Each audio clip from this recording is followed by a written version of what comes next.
Băi, băieții mei, am făcut o grămadă de taiere, am făcut 23 de taiere și să-i dăm drumul la opening-ul cel de 23 de taiere, să-i dăm bice. Nimic. Hai cu megabox-ul și 6 iteme.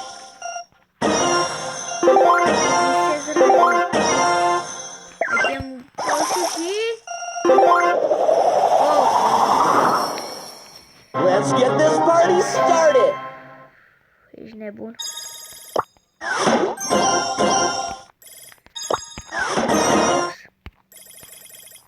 Albo. Nimic. Câte taiere mai avem? 15 taiere.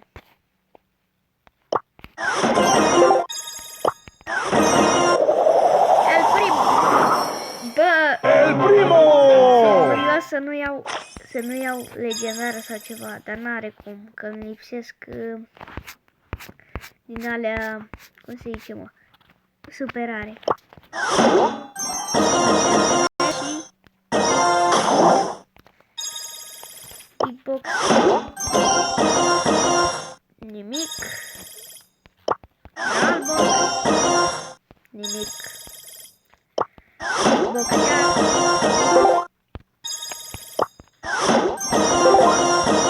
Bă!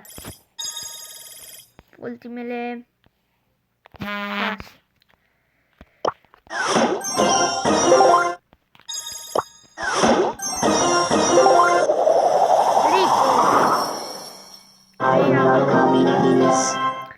Bă, n-are cum să împic ceva în afară de superară, dar în fine.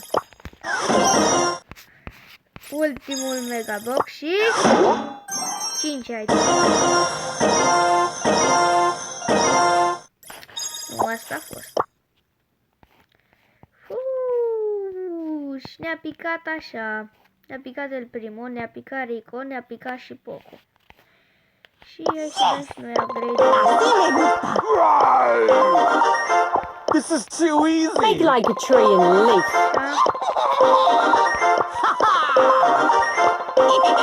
Îți place skin-ul care l-am luat pe Penny? Scrieți în comentarii dacă da.